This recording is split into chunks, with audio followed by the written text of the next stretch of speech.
ଆଜିକାର ଏହି ଲେଖାରେ ଆମେ ଆପଣଙ୍କୁ କହିବୁ ଯେ ପୁରୁଷଙ୍କ ଛାତିରେ ଚୁଟି ଥିଲେ କ'ଣ ହୁଏ ଏବଂ ମହିଳାଙ୍କର କେଉଁ ଅଙ୍ଗରେ ଚୁଟି ରହିଲେ କ'ଣ ହୁଏ। ସମୁଦ୍ର ଶାସ୍ତ୍ର ଅନୁଯାୟୀ ମହିଳା ଏବଂ ପୁରୁଷଙ୍କ ସ୍ୱଭାବକୁ ଜାଣିବା ପାଇଁ ଅନେକ କିଛି କଥା କୁହାଯାଇଛି। ପୁରୁଷଙ୍କ ଛାତିକୁ ଦେଖିଲେ ସେମାନଙ୍କ ଭିତରେ ଲୁଚି ରହିଥିବା କଥାକୁ ମଧ୍ୟ ଜାଣିହୁଏ। ଆମେ ଆଜିକାର ଲେଖାରେ ଆପଣଙ୍କୁ ଏହି ବିଷୟରେ ଜଣାଇବୁ। ଯେଉଁ ପୁରୁଷଙ୍କ ଛାତି ସାମନ୍ତର ହୋଇଥାଏ ସେମାନେ ଖୁବ୍ ଧନୀ ହୋଇଥାନ୍ତି। ସେମାନେ ସ୍ୱଭାବରେ ସାମାଜିକ ନ ହୋଇ ବ୍ୟବହାରିକ ହୋଇଥାନ୍ତି। ସେମାନଙ୍କ ପାଖରେ ମୌଳିକତାର ଅଭାବ ରହିଥାଏ। ନିଜ ପରିବାରଠାରୁ ସେମାନେ ନିଜ କାମକୁ ଅଧିକ ଧ୍ୟାନ ଦେଇଥାନ୍ତି, ଯେଉଁ କାରଣରୁ ସେମାନଙ୍କର ନିଜ ସ୍ତ୍ରୀ ସହିତ ଝଗଡ଼ା ମଧ୍ୟ ହୋଇଥାଏ। କିନ୍ତୁ ନିଜ ପରିବାରକୁ ସବୁ ପ୍ରକାରର ସୁଖ ସୁବିଧା ଦେବାକୁ ସେମାନେ ପୁରା ଚେଷ୍ଟା କରିଥାନ୍ତି। ଯେଉଁ ପୁରୁଷଙ୍କ ଛାତି ଫୁଲି ଉଠିଥାଏ ସେହି ପୁରୁଷ ସୁଖ ଶାନ୍ତିରେ ରହିଥାନ୍ତି। ସେମାନେ ସାହସୀ ଏବଂ ପରାକ୍ରମୀ ସହିତ ବୁଝିବା ସ୍ୱଭାବର ହୋଇଥାନ୍ତି। ଶାସ୍ତ୍ର ଅନୁଯାୟୀ ଏଭଳି ପୁରୁଷ ଅତ୍ୟନ୍ତ ଭାବୁକ ହୋଇଥାନ୍ତି, କିନ୍ତୁ ନିଜ ଭାବନାକୁ ଏମାନେ କାହା ଆଗରେ ପ୍ରକଟ କରିନଥାନ୍ତି। ଏମାନଙ୍କ ଜୀବନସାଥୀ ଏମାନଙ୍କୁ ଖୁବ୍ ପ୍ରେମ କରିଥାନ୍ତି, କିନ୍ତୁ ଛୋଟ ଛୋଟ କଥାରେ ଏମାନେ ରାଗିଯାଆନ୍ତି। ପୁରୁଷଙ୍କ ଛାତିରେ ଚୁଟି ରହିବା ସାମୁଦ୍ରିକ ଶାସ୍ତ୍ର ଅନୁଯାୟୀ ଅତ୍ୟନ୍ତ ଶୁଭ ମନାଯାଏ। ଏମାନେ ଖୁବ୍ ଭାଗ୍ୟଶାଳୀ ହୋଇଥାନ୍ତି ଏବଂ ଖୁବ୍ କମ୍ ପରିଶ୍ରମରେ ସୁଖର ଲାଭ କରିଥାନ୍ତି।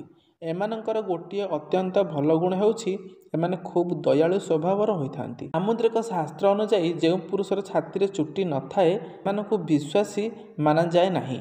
ସେମାନେ କେବେ ବି ଧୋକା ଦେଇପାରନ୍ତି। ଏଥିପାଇଁ ଲୋକେ ଏମାନଙ୍କୁ ବେଶୀ ପସନ୍ଦ କରନ୍ତି ନାହିଁ। ତେଣୁ ଲୋକେ ଏମାନଙ୍କୁ ବେଶୀ ପସନ୍ଦ କରନ୍ତି ନାହିଁ। ଶାସ୍ତ୍ର ଅନୁଯାୟୀ ଛାତି ଚଉଡ଼ା ଥିବା ପୁରୁଷ ଖୁବ୍ ସାହସୀ ହୋଇଥାନ୍ତି। ନିଜ ଦମରେ ଏମାନେ ସଫଳତା ନିଜ ଜୀବନରେ ହାସଲ କରନ୍ତି। ଏମାନଙ୍କ ମଧ୍ୟରେ ପ୍ରବଳ ବୁଦ୍ଧି ରହିଥାଏ। ନିଜର ସଂଘର୍ଷ ଦ୍ୱାରା ଏମାନେ ସଫଳତା ହାସଲ କରନ୍ତି ଏବଂ ନିଜର ସଂଘର୍ଷ କାରଣରୁ କେବେ ଦୁଃଖ କରନ୍ତି ନାହିଁ। କଠୋର ସ୍ୱଭାବ ଥିବା ପୁଅ ଖୁବ୍ ଖୁସିରେ ଜୀବନ ବିତାନ୍ତି, କିନ୍ତୁ ଏମାନେ ନିଜ ଆଗରେ ଅନ୍ୟକୁ ତୁଚ୍ଛ ମାନିଥାନ୍ତି। କିନ୍ତୁ ଏମାନଙ୍କ ପାଖରେ କେବେ ଟଙ୍କାର ଅଭାବ ହୋଇନଥାଏ। ଏମାନେ ନିଜେ ଜୀବନସାଥୀଙ୍କୁ କିଛି ବି ଭାବିନଥାନ୍ତି। କିଛି ଅବଗୁଣ କାରଣରୁ ଲୋକେ ଏମାନଙ୍କୁ ପସନ୍ଦ କରନ୍ତି ନାହିଁ। ସମୁଦ୍ର ଶାସ୍ତ୍ରରେ ଉଚ୍ଚ ଛାତି ଥିବା ଲୋକଙ୍କୁ ଖୁବ୍ ଦୁର୍ଭାଗ୍ୟ ଥିବା ପୁରୁଷ ମନାଯାଏ। ଏମାନେ ରୋଗୀ ହୋଇଥାନ୍ତି ଏବଂ ଏମାନଙ୍କୁ ଜୀବନରେ ସଂଘର୍ଷ କରିବାକୁ ପଡ଼ିଥାଏ। କୌଣସି ଜିନିଷକୁ ଏମାନେ ସହଜରେ ପ୍ରାପ୍ତ କରିପାରନ୍ତି ନାହିଁ। ଏଭଳି ପୁରୁଷଙ୍କ ଆର୍ଥିକ ସ୍ଥିତି ମଧ୍ୟ ଠିକ୍ ରହିନଥାଏ, ତେଣୁ ଏହାକୁ ଶୁଭ ମନାଯାଇନଥାଏ। ମହିଳାଙ୍କର କିଛି ଅଙ୍ଗରେ ଚୁଟି ଥିଲେ ଶୁଭ ହୋଇଥାଏ। ଯେଉଁ ଘରେ ନକାରାତ୍ମକତା ଥାଏ ସେହି ଘରେ ଧନ ସମ୍ପତ୍ତି ଖୁସି ମଧ୍ୟ ଦିନ ପର୍ଯ୍ୟନ୍ତ ରହିନଥାଏ। ସେମାନେ ଯେଉଁ କାମରେ ହାତ ଦିଅନ୍ତି ତାହା ବିଗିଡ଼ି ଯାଇଥାଏ। ତେବେ ଜୀବନ କେମିତି ଚାଲିଛି କିମ୍ବା ଚାଲିବ ତାହା ହାତର ରେଖା ଦେଖି ମଧ୍ୟ ଜାଣିହେବ। ଜ୍ୟୋତିଷ ଶାସ୍ତ୍ରରେ ଏହି ବିଷୟରେ ବିସ୍ତୃତ ଭାବରେ ବର୍ଣ୍ଣନା କରାଯାଇଛି। ଆଜି ଆମେ ସେହି ସଂକେତ ବିଷୟରେ ଅବଗତ କରାଇବୁ।